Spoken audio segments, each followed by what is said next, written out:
오직 예수라는 제목으로 말씀 증거하겠습니다. 마태복음 16장에 예수님이 제자들에게 물었습니다. 사람들이 나를 누구라느냐? 어떤 사람은 세례 요한 같다고 합니다. 엘리야 같다 합니다. 예레미야 같다고 합니다. 많은 선지자 중에 하나라고 합니다. 라고 대답을 했지요. 그때 예수님이 제자들에게 또 물었습니다. 그러면은 너희는 나를 누구라 하느냐? 이때 베드로가 고백을 합니다. 주는 그리스도시요 살아계신 하나님의 아들이십니다. 라는 고백을 하죠. 예수님께서 너무나 기뻐서 베드로에게 칭찬을 하십니다. 이를 네게 알게 하니는 혈육이 아니다. 하늘에 계신 내 아버지다.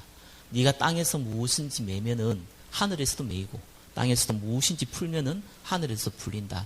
기도응답의 축복을 말씀해 주셨습니다. 그리고 나서 예수님이 그때부터 본격적으로 얘기하신 말이 있습니다. 그것이 바로 십자가와 부활 얘기였습니다. 마태복음 16장 이전에는 그 얘기를 하지 않았거든요. 그러면서 마태복음 16장 21절에 보니까 이때로부터 예수 그리스도께서 자기가 예루살렘에 올라가 장로들과 대제사장들과 서기관들에게 많은 고난을 받고 죽임을 당하고 제3일에 살아나야 할 것을 제자들에게 비로소 가르쳤다고 글에 나와 있습니다. 이때 베드로가 이런 얘기를 했어요. 예수를 붙들고 항변하였다고 합니다. 그러면서 주여 그리 마옵소서 이 일이 주께 미치지 아니하리이다. 이렇게 얘기했다고 나옵니다. 한마디로 예수님 죽으면 안 됩니다. 예수님 왜 십자가에 죽습니까? 라고 얘기를 했죠. 베드로가 예수님이 십자가와 부활을 얘기했을 때 전혀 못 알아듣고 한 얘기입니다. 베드로에는 왜 그런 얘기를 했겠습니까? 베드로가 예수님 보고 그리스도라고 고백을 했거든요. 그리스도의 히브리어는 메시아지 않습니까? 그게 헬라어가 그리스도 같은 말입니다. 예수님이 구약에 예언되었던 기묘라 모사라 하나님이 직접 이 땅에 오신다고 했던 그 메시아라는 고백을 했는데 예수님 십자가에 죽고 부활할 걸 얘기하니까 그러면 안 된다고 얘기를 했거든요. 유대인들은 지금도 메시아를 기다립니다. 메시아 그리스도 이러면 금방 알아듣습니다. 어릴 때부터 들었던 단어거든요.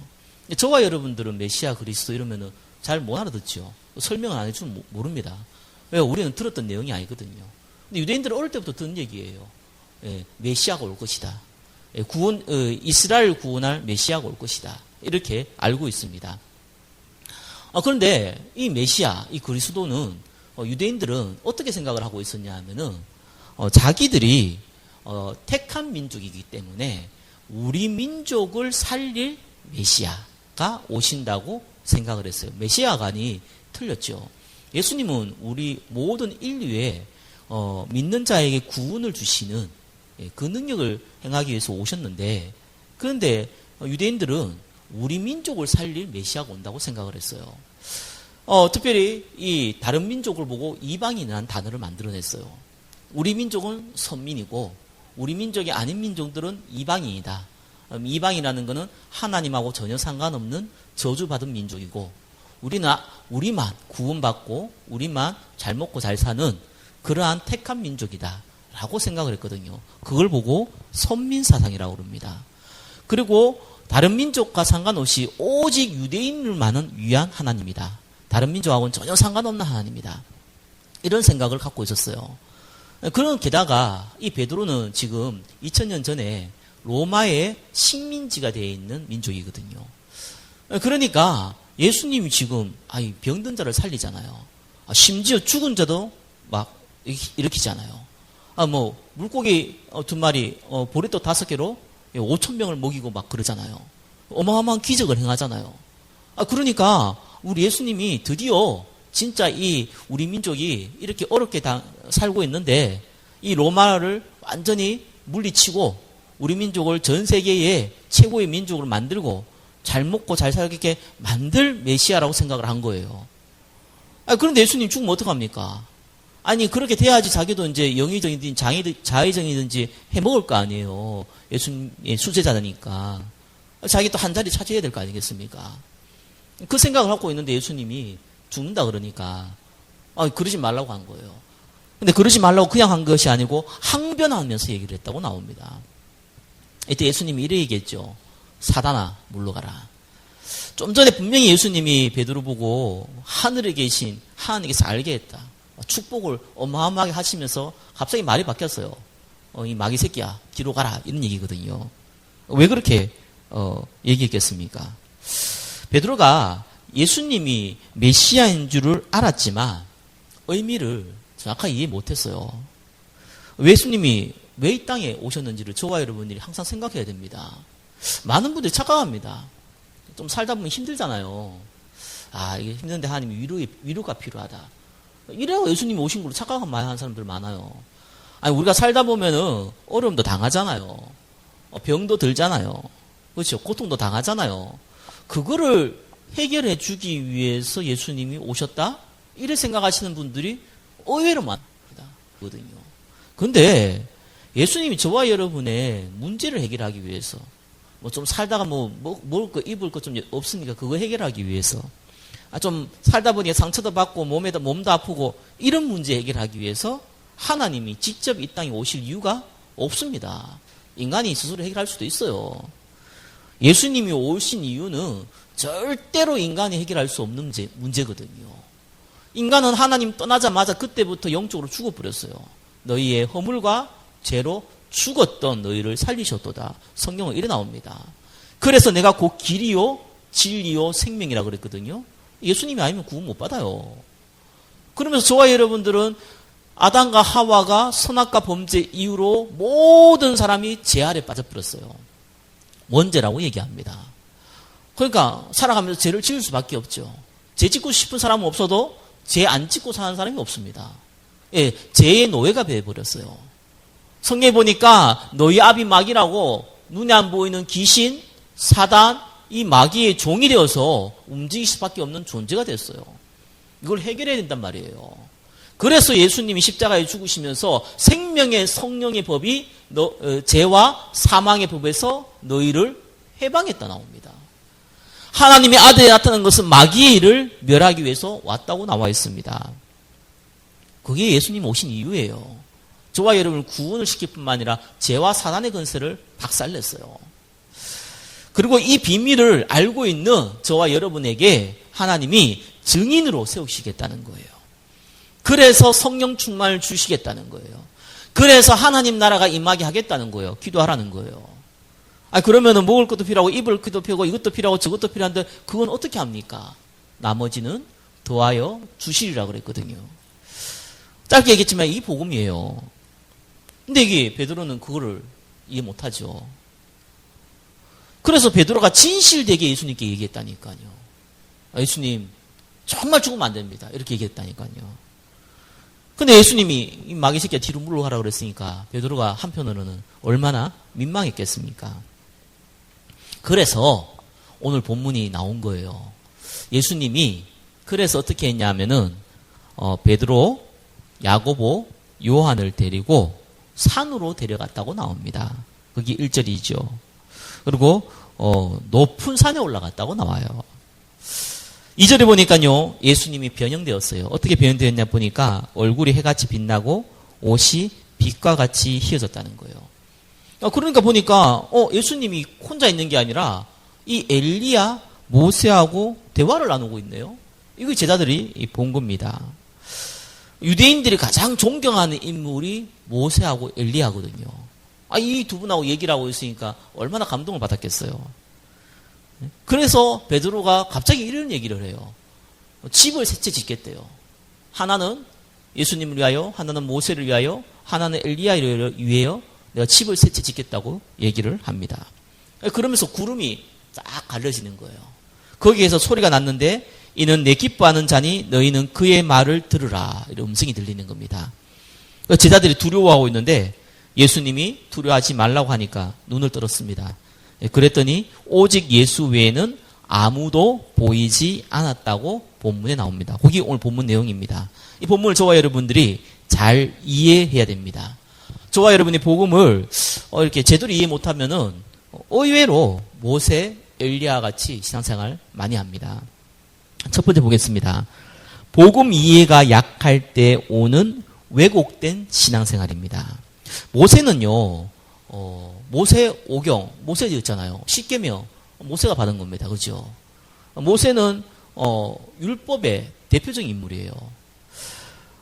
엘리야는 여러분 잘 알지 않습니까? 비가 내리겠다가 멈추겠다가 했던 인물입니다. 하늘에서 불이 떨어지게 만들고 본인은 이 회오리 바람을 타고 하나님께 직접 갔던 인물이에요. 신비한 능력을 행하는 대표적인 인물이거든요. 저와 여러분들이 이 보고 모르면요, 율법을 강조하는 율법주의, 신비를 강조하는 신비주의, 글로 가는 게 아니고요, 갈 수밖에 없어요. 가고 싶어서 가는 사람 아무도 없어요. 갈 수밖에 없어요. 그것도 좀 신앙생활 열심히 하는 사람들 그렇게 합니다. 그렇지 않은 사람들은 기복주의, 돈 나와라 뚝딱, 금 나와라 뚝딱, 기복주의, 박애주의, 저 가난한 사람들을 살려야 된다. 박애주의, 정의주의, 나라가 이 꼴이 가져도 되겠냐? 우리라 나서서 기독교인이 나서서 나라를 바로잡아야 되지 않겠냐? 정의주의. 일주일에 한 번씩 은혜도 좀 받고 힘들고 어려운데 또 성경도 한번 보고 그래야 되지 않겠냐? 그러면서 좀 마음의 안식을 얻어야 되지 않겠냐? 종교주의. 그걸로 가요. 심지어는요, 어떤 사람 보면 굉장히 믿음 좋은 것 같이 얘기해요. 일이 벌어지면요, 괜찮다는 거예요. 하나님 계획이 있다는 거예요. 어떻게 보면 굉장히 믿음 좋은 것 같은데 가만히 보면요, 아무 믿음 없어요. 왜 그 얘기? 막연한 거예요, 막연해. 하나님 계획 있겠지 뭐. 행동이나 생활은 지멋대로 행동하면서 하나님 말씀하고 전혀 상관없이 움직이면서 일 벌어지면 하나님 계획이 있겠지. 이런 사람 있어요. 굉장히 긍정적으로. 속는다니까요. 믿음 좋은 사람으로.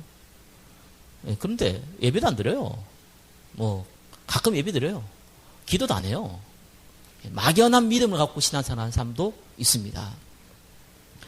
그런데 저와 여러분들이 다른 거 있잖아요. 기복주의, 박애주의, 정의주의, 종교주의, 막연한 이런 믿음은요, 복음을 조금 이해하면요, 이거 없어져요. 제가 현장에서 많이 봤거든요. 복음을 이해하면, 이런 거였군요. 내가 가난한 삶을 삶는 것이 나쁜 것이 아니라, 그것이 예수님 오신 이유는 아니군요. 이거 금방 깨닫는다니까요. 아니, 저 차의 부조리를 우리가 바꿔야 되고, 국민의 한 사람을 바꿔야겠지만, 예수님 오신 이유가 그것 때문에 온 게 아니군요. 라는 거 깨닫는다니까요. 근데 이 두 가지는요, 한번 잘못 각인되어지면은, 복음을 알아도요, 이거 못 바꾸는 게 있더라고요. 웬만해서 못 바꿔요. 하나는 율법주의, 하나는 신비주의. 이거 정말 무섭습니다. 여러분, 율법주의가 뭡니까? 율법은 하나님 말씀이잖아요. 그죠? 근데 율법주의는 뭡니까? 이 율법을 지키느냐 안 지키느냐에 따라서 우리 인생의 판도를 바꾸는, 심지어는 구원까지 왔다 갔다 하는 걸 보고 율법주의라고 그럽니다. 하나님께서 모세한테 십계명을 줬잖아요. 뭐라고 줬습니까? 그 중에 안식일을 거룩히 지키라는 말씀이 있죠. 그거를 이제 유대인들이 안식일을 복음으로 이해하면 어떻게 이해됩니까? 원래 인간이요, 일주일에 한 번 정도는 쉬어줘야 됩니다. 인간이 그래 만들어졌어요. 죽으라고 일만 하면 죽습니다, 진짜. 그래서 육신도 안식이 필요해요. 그런데 우리는 영적인 존재이기 때문에 우리가 항상 하나님께 말씀 듣고 기도할 수 있는 시간이 있으면 좋겠는데 그게 안 돼요. 그렇기 때문에 일주일에 한 번 정도는 하나님께 집중하는 시간이 필요해요. 그 영육 간의 강건함이 그때 오는 거거든요. 그래서 안식일은 하나님이 안식이 필요 없잖아요. 하나님 무슨 안식이 필요합니까? 안식이 필요한 거는 저와 여러분들이거든요. 저와 여러분을 위해서 하나님이 안식을 줬기 때문에 그 안식을 지키는 것은 큰 의미가 있어요. 근데 이제 이 해석을 율법적으로 해석하면 어떻게 되냐? 지금 같으면은 그때 당시는 안식일은 토요일이죠. 지금 같으면 주일이죠. 주일날 일하면은 안 된다, 이런 식으로 나오는 거예요. 여기까지는 좋은데 그럼 일이라는 게 뭐냐는 거예요. 여기서부터 이들은 유전이라 그럽니다. 이제 만들어내는 거예요. 일을 하지 말라. 안식일을 거룩히 지키라고 그랬으니까, 아, 일을 안 해야 되는구나. 일을 안 하면, 그럼 일을 한다는 말이 뭔 말이냐? 밥을 지으면은 그 일이냐, 아니냐? 이제 일이 나오는 거예요. 여러분, 주일날 밥 짓는 것이 일입니까, 아닙니까? 해석을 이렇게 한 거예요. 아, 주일날 밥 짓는 건 일이다. 그렇기 때문에 밥을 주일날 먹을 거를 토요일날 다 만들어 놔야 된다. 또 성경적인 근거도 찾아요. 이 광야 생활할 때, 이스라엘이 만나를 먹었잖아요. 그래서 안식일 전날에는 이틀 걸 준비했거든요. 그거 봐라. 우리가 밥을 다 토요일날 준비해 놓고 주일날 밥도 지으면 안 돼. 이래 나온 거예요. 그러면은 걸어 다니는 거는 일입니까? 아닙니까? 밖에서 우리가 걷잖아요. 그건 일이에요? 아니에요? 이것도 일이라고 생각한 거예요. 아니, 근데 안식일에 모여가지고 예배를 들으려면은 안식일로 교회로 와야 될 거 아니에요. 그때 당시 회당으로 와야 될 거 아니에요. 와야 되는데 거기까지 걸어오는 게 일이라. 아니, 분명히 안식일 거룩히 지키라 그랬는데 일하면 안 되잖아요. 그래서 법을 또 정했어요. 찾아보면 참 재밌어요. 어떻게 정했냐? 5km 이상 걸으면 일이다. 이렇게 나온 거예요. 그걸 정했다니까요. 저것들이 못 들어. 이렇게 5km 이상 걸으면 일이다. 이렇게 나온 거예요. 그러면은 집하고 회당하고 교회하고 5km 안에 있으면 괜찮은데 5km 넘으면 어떡합니까? 지금처럼 자동차 타고 다니는 시대도 아닌데 넘으면 어떡해요? 그럼 또 곤란하잖아요. 그래 또 법을 정했어요. 그러면은 안식일 전날 그 회당 교회까지 와라. 와서 그 다음 집으로 다시 돌아가라. 점하고 돌아가라. 그러면은 그 다음 날 안식일날 여기까지 오는 건 일이 아니다. 라고 정했어요. 어떻게 보면 지금 들으면은, 여러분 들으면 굉장히 코미디 같죠. 이 코미디 같은 일을 실제로 벌였어요. 그래서 이 사람들이 어느 정도 했냐? 아니, 농사를 지었는데 12일조를 하라네요. 지금은 돈 내겠지만, 그땐 돈이 아니잖아요. 현물로 낸단 말이에요. 이 콩이라 하필이면은. 그래가지고 콩이 한두 몸입니까? 많잖아요. 그래서 세알려 이거 콩을 1개, 2개. 이래가지고 진짜 10분의 1을 만들어서 헌금해요. 이런 말도 안 되는 짓을 하고 있는데 그거를 너무니 당연히 여겼어요. 그래서 예수님이 와가지고요, 안식일 날 병든 자, 손 마른 자를 그러죠. 고쳤더니 유대인들이 뭐라고 그랬습니까? 바리새인들이 뭐라고 그랬어요? 왜 안식일 날 일을 하냐 이럽니다. 그래서 막 비판했거든요. 예수님이 간단하게 얘기했어요. 아, 그러면 너희는 안식일 날 너희가 기르는 짐승이 저게 빠져가지고 호덕되면 건져내지 않냐? 건져내지 않느냐? 하물며 하나님보다 너희가 키우는 짐승보다 억만배 귀한 한 영혼이 병들어 있는데 내가 고치는 게 당연한 거 아니냐? 그러면서 안식의 주인이 나다 이렇게 나온 거예요. 유대인들이 막 열받아서 하죠. 이런 일들이 실제로 벌어지는 거예요. 많은 분들이 교회 오면서 하는 얘기가 있습니다. 앞으로 열심히 하겠습니다. 근데 그렇게 얘기하시는 분도 열심히 하는 사람들 한 번도 못 봤는데요. 열심히 하겠대요. 사실은 열심히 할 게 또 없는데 열심히 하겠다는 겁니다. 또 열심히 하면 괜찮겠다. 열심히 하는 사람도 없어요. 근데 문제는 열심히 하는 사람이 문제예요. 신앙생활은 열심히 하는 게 아닙니다. 신앙생활 열심히 하면요 정말 피곤합니다. 인생. 왜요? 신앙생활은 제대로 해야 돼요. 신앙생활은 똑바로 해야 되는 거예요. 신앙생활을 열심히 하는 게 아니고 제대로 바른 길로 가야 되는 거예요. 그게 신앙생활입니다. 율법주의는요 종같이 믿는 거거든요. 믿으면 이게 이렇게 하면은 되고 이렇게 안 하면은 벌 받고 이런 개념이에요. 억지로 하는 거죠. 두려움 때문에 하는 겁니다. 하나님이요 우리에게 자유자의 모습을 줬지 종의 모습을 준 게 아니거든요. 많은 교회들 싸우죠. 우리 교회는 싸울 일도 없지만 큰 교회들은 싸우죠. 왜 싸웁니까? 네가 맞냐 내가 맞냐는 거예요. 성경에 싸우는 게 무슨 되게 하나님의 계획입니까? 근데 그거를 너무나 당연히 가지고 왔어요. 제가 조금 제가요 이렇게 예민한 편이라서 왜 그러면은 큰 교회는 싸우고 작은 교회는 안 싸우더라고요. 그럼 왜 그럴까 싶은데 가보니까요 큰 교회도 어떤 교회는 안 싸워요. 뭐 은혜가 있어 안 싸우는 게 아니고 은혜도 없는데 안 싸워요. 작은 교회는 막 싸우는 데도 있더라고요.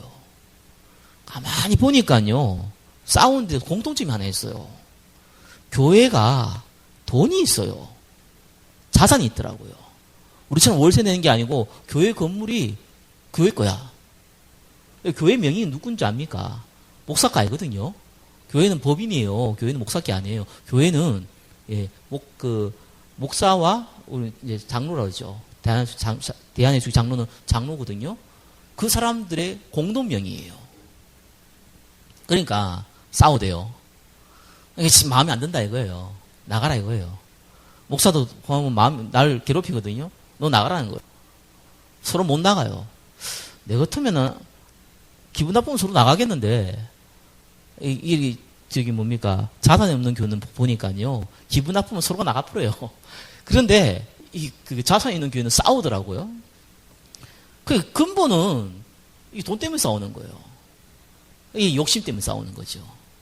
근데 그 명분을 만들어야 될 거 아니에요. 명분은 먼저 합니까? 네가 맞냐 내가 맞냐는 거예요. 네가 틀렸다는 거예요. 목사가 그 모양이면 되냐는 거예요. 장로가 그 모양이면 되냐는 거예요. 그걸로 싸웁니다. 맞는 말일 수 있어요. 그렇죠? 잘못할 수도 있잖아요. 그러면 그 결과가 어떤 일이 벌어지겠습니까? 후대들은 어떤 일이 벌어지며 교회의 영적 분위기는 어떻게 되면 진짜 안 보이는 마귀는 무슨 짓을 하겠습니까? 전혀 관심 없어요. 이게 율법주의가 그래 무서운 거예요. 그냥 한 교회를 다 망하게 만들어 버려요. 여러분 신비주의는요 또 다릅니다. 신비주의는요 이게 영적 문제가 많은 사람들이 와요 주로. 그 주로 보면 기도 많이 하는 사람들 보면은 거의 7, 80%가 이쪽에 빠져 있어요. 좀 이렇게 갈급하거든요. 어릴 때부터 약간 시달리고 약간 좀 이렇게 갈급하고 뭔가 좀 이렇게 몰입하는 걸 좋아하고 뭐 이런 스타일이 있어요. 이러다가 예수 믿은 거예요. 예수 믿는 은혜가 있잖아요. 기쁜 거예요. 그런데 이게 복음을 말씀 듣고 이게 머리 안 들어와요. 예, 일단은 성경책을 잘 못 읽어요. 이런 사람들 특징들이요. 읽는 걸 굉장히 싫어해요. 그런데 막 갈급하단 말이에요. 막 기도하다 보니까 막 기도하라는데 막 기도하다 보니까 아니 뭐 방언도 터지기도 하고 막 심지어는 막 은사도 받고 막 신비한 체험도 하거든요. 그러면은 너무 힘이 생기는 거예요. 우와 기쁘다는 거예요. 그게 영적 체험이 아니거든요. 육신적인 체험이잖아요. 여러분 기분이 좋았다. 이게 영적인 겁니까? 육신적인 겁니까? 육신적인 거예요. 영적인 건 눈이 안 보이는 거고요. 못 느끼는 거예요. 육신적인 체험을 한 거예요. 기쁜 거예요. 이게 이제 마약 같아요. 한번 체험하면은 그 다음에 조금 더 강도가 높게 체험하고 싶은 거예요. 이걸 계속 바라는 거예요. 기도할 줄 모르니까 막 기도하다 보니까 이제 방언 나오니까 방언으로만 기도하는 거예요. 이 사람들이 언제 본색 드러난 줄 압니까? 내한테 육신적인 손해 이익과 딱 걸리면요. 진짜 목사도 장로도 교회도 필요 없어요. 막 나가더라고요. 저 경험 많이 했어요. 옛날에 많이 가봤거든요. 경험 많이 했어요. 약간 봐도 누가 봐도 불신자가 보면 약간 사이코라. 예수 믿는 사람들 보면 약간 믿음 좋아서 보이는데 불신자 보면 약간 사이코 같은 사람이 있어요. 이런 사람들이 있는데 혹시 못 알아들을 수 있습니다. 내 말이 무슨 말인지 못 알아들을 수 있어요. 근데 알아야 되거든요. 한국 교회를 거의 어지럽게 만든 사람들이 거의 다 이 사람들이었고요. 또 제가 현장에서 무당들을 만나보니까 무당에 제가 만난 사람 그래요. 다 그런지 난 모르죠. 통계 자료가 없으니까. 제가 만난 사람의 50% 이상은 전직 건사, 전직 집사였어요. 전직 집사, 전직 건사가 무당되고 있더라니까요. 점쳐주고 있더라니까요. 이게 귀신이 주는 건지 마귀가 주는 건지 하나님이 주는 건지 몰라요. 신비한 능력은 남녀 호랑기가 더 많아요. 이렇게 생각하러 갑니다. 근데 이분들한테 복음을요 이해시키기가 좀 어렵더라고요. 제가 이렇게 목기를 쭉 해보면서 많은 사람들 만나봤잖아요. 정확하게 이 사람들은 나중에 틀어요. 어디 트냐? 내한테 손해 이익에서 딱 틀어버려요. 자기가 조금 손해보는 것 같거든요. 딱 틀어버려요. 그렇구나. 내가 조금 이렇게 이 교회에 좀 재산이 있고 배경이 있으면은 안 틀었을 건데 없잖아요. 누구 말도 아무것도 없잖아요. 틀어버려요. 제가 그걸 참 경험 많이 봤거든요. 갈급하기 때문에요. 율법주의자도 신비주의자도 갈급하기 때문에 복음을 들으면 좋아한다니까요. 그런데 뭔가 딱 걸리잖아요. 이익과 손해가 딱 걸리잖아요. 정말 사람 완전히 다른 사람들이 되더라고요. 참 많이 봤습니다. 이 두 가지가 바꾸기가 좀 힘들어요. 그래서 제가 보기에 여러분들이 뭐 우리 교회 우리 성도분들 오늘도 많이 안 왔지만 분들이요 감사한 거 하나 있어요. 별로 율법주의 신비주의 안 빠져 있어서 감사해요. 그래서 바뀝니다. 바뀔 겁니다. 한번 이게 잘못 들으면 참 바꾸기 힘들거든요. 2번 보겠습니다. 이런 이상한 신앙생활을 하다가 또 복음이 약하면요 믿음이 이상하게 생겨요. 이게 믿음인지 이게 그냥 감정 변화인지를 구분을 못해요. 2번 1번 봅시다. 복음과 상관없는 감동 받아버려요. 이런 거 굉장히 많거든요. 아니 예수님이 지금 변화사에 가서 변화됐단 말이에요. 아니 엘리야하고 막 모세가 함께 얘기한단 말이에요. 거기에 베드로가요 어마어마하게 감동을 받아버렸어요. 그러면서 자기도 모르는 헛소리가 나와요. 돈도 없는 주제에 집을 세 채를 짓겠대요. 베드로가 얼마나 돈이 없었냐. 그 성전세를 낼 돈이 없어가지고 쩔쩔 맸거든요. 그래서 예수님이 저 물고기 입 벌려갖고 돈 가져가서 뭐 내라 뭐 이런 얘기 나오잖아요. 이만큼 거지 같은 상황인데 집 세 채를 짓겠대요. 그러면서 막 이렇게 이 하나는 예수님을 위하여, 하나는 모세를 위하여, 하나는 엘리야를 위하여 뭐 이런 짓을 해요. 저의 경험 좀 있거든요. 옛날엔 저 이 얘기 들으면 저도 막 감동받더라고요. 약간 쏠 뻔했어요. 제가 몇 사람 만나봤는데요. 똑같은 얘기를 해요. 목사님 메시지가 맞다는 거예요. 목사님 내가 돈을 벌면 목사님 다 드리겠다는 거예요. 제가 그 얘기 몇 사람한테 들었을 것 같습니까? 저 꽤 많이 들었거든요. 그때마다 제가 씩 웃었어요. 골치 아프구나. 골치 아파요. 골치 아파요. 그런 사람이 코빼기도 안 보여요. 왜 그렇겠습니까? 자기도 뭔 소리인지도 몰라요. 그냥 감동받은 거예요. 너무 모르고 있다 뭐 아니까 감동받은 거예요. 그래갖고 막 헛소리 합니다. 예수님이요 안전병이 일으켰잖아요. 우와! 아니 문둥병자 그때 최고의 저주의 병 고쳤다니까요. 우와! 죽은 자까지 살렸네요. 우와! 그런 거예요. 그래서 온 무리가 막 따라다녀요. 그러다가 5,000명이 모였는데 먹을 거 없잖아요. 물고기 2마리와 보리떡 5개를 먹여놓으니까 너무 감동받아가지고 요한복음 6장 14절 15절에 보니까 예수님을 강제로 임금을 삼으려고 그랬어요. 그래 예수님이 도망갔다니까요. 나름요 이런 데 감동을 받아요. 근데 예수님 십자가에 죽겠다 부활하겠다 하면요 감동은 그냥 막 방해해요. 그러면 안 된다면서. 제가 보는 좀 나름 이렇게 조금 교회가 약간 그래도 숫자가 많은 데 있잖아요. 그런 교회의 목사님이요 거지같이 사는 분들이 꽤 있어요. 거의 차도 뭐 거의 뭐 90년 뭐 80년대 차 몰고 다니고요. 신발 다 떨어진 거 신고 있고요. 옷도 뭐 거의 뭐 여름인지 겨울인지 구분 안 되는 그런 옷 입고요. 근데요 성도들은 너무 좋아하더라고요. 왜 좋아하냐? 우리 목사님은 저렇게 청렴하게 산대요. 청렴하게 사는 거하고 예수 믿는 거하고 뭔 상관입니까? 예수 믿으면 모두가 거지가 되거라. 그게 성경의 얘기입니까? 왜 거기에 감동받습니까? 제가 한 번은요, 다른 교회 성도인데, 제가 아는 지인이에요. 그래서 한 번은 와달라고 이사를 왔으니까. 그래서 이제 가서, 신방 예배를 해서. 근데 이분이 이런 얘기를 하더라고요. 그래서 제가 기도도 해주고 축복해줬죠. 자기가 지금 다니는 교회 목사님이 너무 좋다는 거예요. 그러냐고. 얼마나 감사하겠어요. 이유를 딱 들더라고요. 그 목사님이요, 나를 위해서 기도하는데 울었다는 거예요. 울어서 너무 좋다는 거예요. 내가 안 울었거든요. 근데 신방 가서 축구할 일이지, 그래서 왜 웁니까? 그 사람 놓고 기도하는데. 왜 울겠습니까? 졸지에 나는 굉장히 믿음 안 좋은 사람 돼버렸어요.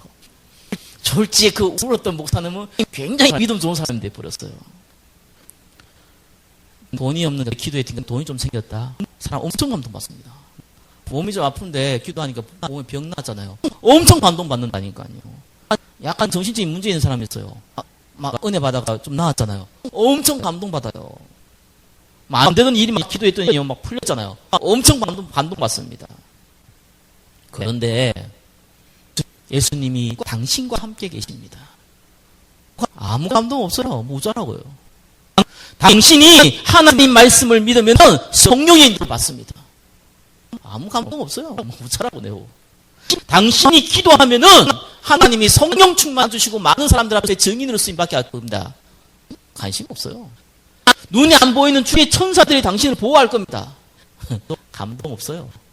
아니 하나님께서 당신에게 뱀과 전갈을 밟고 이 귀신의 건세를 끊을 수 있는 건세를 줬습니다. 뭐더라고요. 당신의 배경은 천국 배경입니다.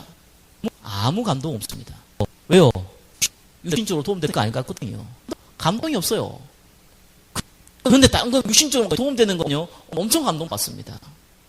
여러분 복음 이해가 약하면요 이상한 데 감동을 받아요. 그게 심각한 거예요.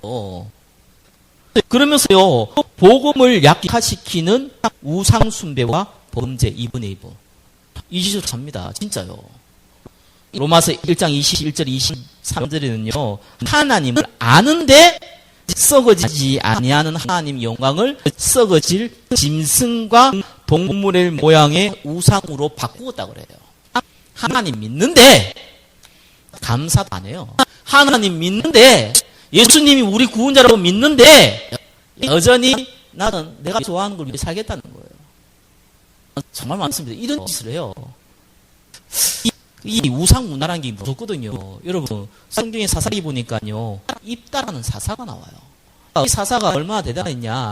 그때 18년 동안 이스라엘이 이 암몬 족속과 블레셋 족속에게 침략을 받았는데 하나님께 입다에게 성령 충만을 주시고 입다를 일단 우상 숭배도 안 했어요. 입다를 통해 가지고 이스라엘을 건져냈단 말이에요. 그런데 입다는요 우상 문화는 그대로 갖고 있었어요. 그래갖고 뭔 얘기를 고백을 했냐면은 서원을 하나 했어요. 하나님, 내가 이 전쟁에서 이기면은 우리 집에서 나를 처음 맞이하는 사람을 내가 번제로 드리겠다는 거예요. 살아있는 사람을요 태워 죽이는 번제를 드리겠다는 거예요. 하나님은 식인종이 아니시잖아요. 그렇게 얘기한 적이 성경에 어느 곳에도 없는데 이때 암몬 블레셋이 섬기는 우상 숭배에는 사람을 살아있는 걸 바치는 것이 문화가 돼 있었어요. 근데 이따가 그 고백을 했어요. 근데 하필이면 전쟁에 승리하고 돌아왔는데 자기 딸이 자기를 맞이 안 해요. 얼마나 황당합니까? 그러면서 이 일을 어떻게 하냐? 내가 하나님 앞에 서원을 했는데 지키지 않을 수 없다 이렇게 얘기한 거예요. 근데 그 딸이 더 재밌어요. 아버지가 전쟁에 승리했고 아버지가 고백한 거기 때문에 나는 그렇게 산재물 바치는 거 괜찮다 이렇게 얘기했어요. 그렇게 성령 충만 받고 하나님 기도했던 입다가요 이때 딱 한 번 하나님 내 딸을 산재물로 바치는 게 맞습니까? 라는 질문 하나 했으면은 하나님 답을 줬을 거 아니에요. 그 아버지가 그걸 못했다면 그 입다의 딸이 하나님 내가 지금 살아있는 상태에서 하나님께 번제로 드리는 것이 맞습니까? 라는 질문을 하나 했다면은 이 문제는 해결됐거든요. 질문 안 해요. 왜요? 그걸 당연히 여긴 거예요. 내가 조금 돈에 유익이 된다? 뭐 예배가 필요해요, 당장. 아니, 내가 좀 돈에 유익이 된다. 무슨 기도를 해요, 지금 당장 내가 돈이 생기는데. 너무나 당연시 되어지는 문화. 너무나 당연시 되는 우상이 바뀌니까요. 고민도 안 해요, 고민도. 고민 필요 없어요. 왜요? 일해야 되고, 돈 벌어야 되고. 아니, 내가 좀 즐길 거 즐겨야 되는데, 그게 무슨 기도가 필요하고, 예배가 필요하고, 아니, 뭐 급한데 말이야. 아니, 내가 좀 문제 생기는데 무슨 예배가 필요하고, 뭐가 기도가 필요하냐, 지금 내가. 그거 해결해야지. 이래 돼버린 거예요. 복음이 약하면 이런 일이 벌어집니다. 이번에 한번 봅니까? 심지어는요, 복음을 막는 말과 행동합니다. 여러분, 한 가지만 얘기할게요. 자살하면 구원 못 받습니까? 저는 어릴 때 그거 많이 들었거든요. 저도 장로교 출신이다 보니까 그 얘기를 어릴 때 들었어요. 자살하면 구원 못 받는다고 들었어요. 근데 내가 이제 신앙을 하면서 성경을 아무리 맑게 봤는데 자살하면 지옥 간다는 얘기가 없더라고요. 혹시 찾으면 좀 알려주십시오. 또 꽤 많이 읽었거든요. 성경 연구도 많이 했고요. 없어요, 그런 얘기. 꼭 비슷한 건 하나 있어요. 가룟 유다가 예수님 팔아먹고 자살했는데 예수님이 태어나지 않을 분 좋겠다 이렇게 그 얘기했거든요. 근데 그 얘기 보니까 가룟 유다는 예수님이 그리스도인 걸 안 믿었어요. 원래 구원 안 받은 사람이에요. 그냥 자살하고 상관없이 지옥 가야 되는 상황이에요. 예수님 팔아가지고 지옥 가는 사람이 아니라니까요. 지가 예수님 팔아도 예수님이 그리스도시군요. 십자가에 죽으시고 부활하실 하나님이시군요. 회개하면요. 아니 가룟 유다도 당연히 구원받아요. 그런데 원래 구원 안 받았다니까요. 어디서 그런 얘기 나온지 모르겠어요. 그래서 내가 사람들이 참 이상한 걸 많이 갖고 있구나. 자살하면 구원 받습니까? 이래 물으면 나 곤란한데요. 신앙적인 문제가 있어서 곤란한데 자살하면 구원 못 받는 말은 성경에 아무도 없더라고요. 이게 물론 구원받은 사람 자살할 수 있습니까? 이래 물으면은 좀 문제가 있어요. 여러 가지 해석을 할 수 있어요. 그런데 예수 믿는 사람들 범죄도 하잖아요. 영적으로 문제 오면은. 그렇잖아요. 예수 믿고 막 회개하면서 도둑질도 하더구만요. 원래 도둑놈이 예수 믿어 회개했는데 도둑질 또 하더라고요. 보니까. 심심찮게 볼 수 있거든요. 그거나. 똑같은 범죄인데. 남을 죽이면 살인, 자기를 죽이면 자살인데. 둘 다 살인인데. 왜 남을 죽인 건 용서되고 자기를 죽인 건 용서 안 됩니까? 기준이 뭡니까? 성경의 기준이 아니더라고요. 전부 다. 이상하게 해석을 해요. 물론 제가 이런 얘기를 하냐 사람들이 하도 많이 물어봐가지고 얘기합니다. 얼마나 사람들이 이상한 짓을 하니까요. 복음 전하니까요. 이런 복음을 방해하면 큰일 납니다. 정말 부탁인데 다른 거 몰라도요. 복음은 절대로 방해하지 마세요. 특별히 전도하는 사람은 절대로 방해하면 안 됩니다. 그것이 3, 4대가 망해도 확실히 망할 방법이거든요. 전도는 생명의 성령이 역사기 때문에요. 그걸 방해하면은 그건 완전히 마귀의 종로를 하는 거거든요.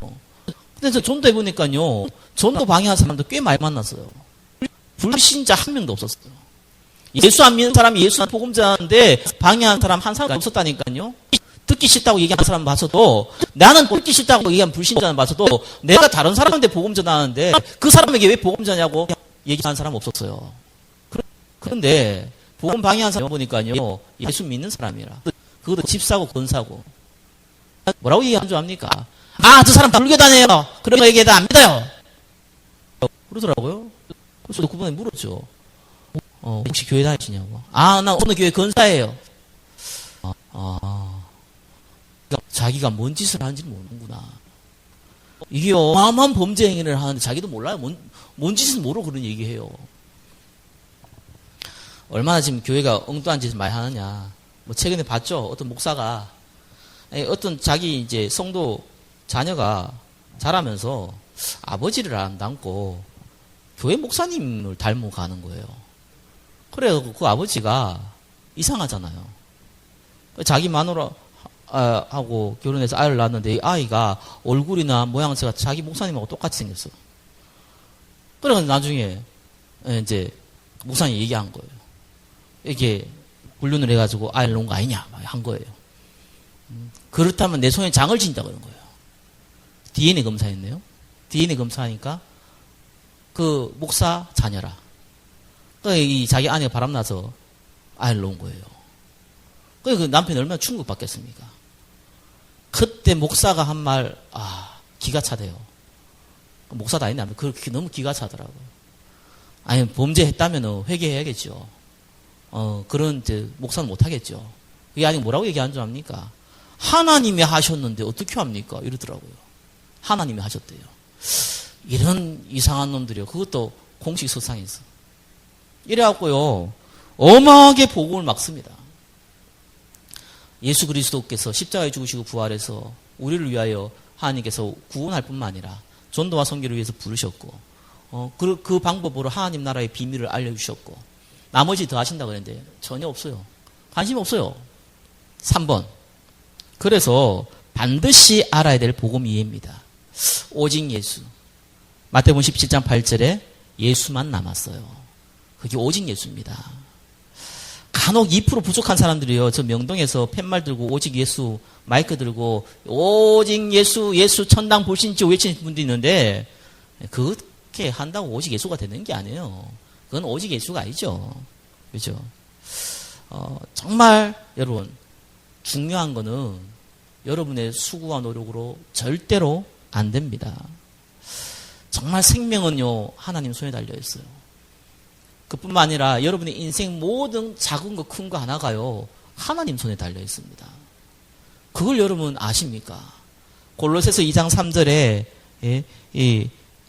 모든 지혜와 지식이 예수 그리스도 안에 감추어졌다는 거 아십니까? 여러분 경제가 예수와 절대적인 관계가 있는 거 아십니까? 여러분의 인생의 생사화복이 예수 그리스도와 절대적인 관계에 있는 걸 아십니까? 여러분의 생명이 예수 그리스도와 절대적인 관계가 있는 걸 아십니까? 오직 예수예요. 다른 걸로는 저와 여러분의 인생 문제 해결할 수 없습니다. 영적 문제 해결 안 돼요. 정신 문제 해결 안 되고 여러분 가정 문제 해결 안 되고 경제 문제 해결 안 돼요. 되는 게 문제예요. 되면 그걸로 육신의 정욕, 안목의 정욕으로 사단의 도구로 활용되잖아요. 오직 예수. 답이 그거예요. 95년도였는가요? 세계 선교대회에 제가 참여했던 데가 있습니다. 대학생 때였는데 그때 지금 돌아가셨죠. 세계 선교대회 하는데 저 잠실에서 했어요. 그때마다 한국의 기독교 굉장히 바람이 아직 불 때였습니다. 성령의 바람이 불 때였습니다. 그때 뭐라고 얘기했냐면은 많은 분들이 앞에 나가가지고 유명한 목사님들이 와서 막 얘기를 하시더라고요. 저는 한 개도 귀에 안 들려요. 뭔 얘기 하는지도 기억도 안 나고요. 그때 들었는데 잘 들리지도 않고요. 그거 알잖아요. 그 잠실 운동장에 그 큰 데서 그 사람들이 몇만 명 모여있는데 그 얘기하면 제대로 들리긴 하겠습니까? 근데 그때 지금 돌아가셨지만 김중근 박사님이 그것도 올라와가지고 이런 질문을 하더라고요. 저기 죽고 가는 북한을 살릴 분이 누구십니까? 이러더라고요. 진짜 조용하대요. 그 질문하는데. 누가 몇 명이 예수 그리스도 이렇게 외친 거예요. 그분이 이런 얘기를 하더라고요. 내가 그 기억이 남는다니까요. 여러분의 가정과 갈등 문제를 해결하실 분이 누구이십니까?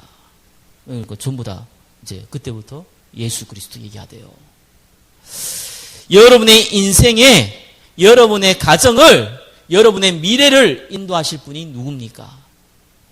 예수 그리스도. 전부가 이제 그 얘기를 하더라고요. 여러분의 경제를 책임지실 분이 누굽니까? 여러분의 가정을 책임질 분이 누구십니까? 여러분의 인생의 미래를 책임질 분이 누구십니까?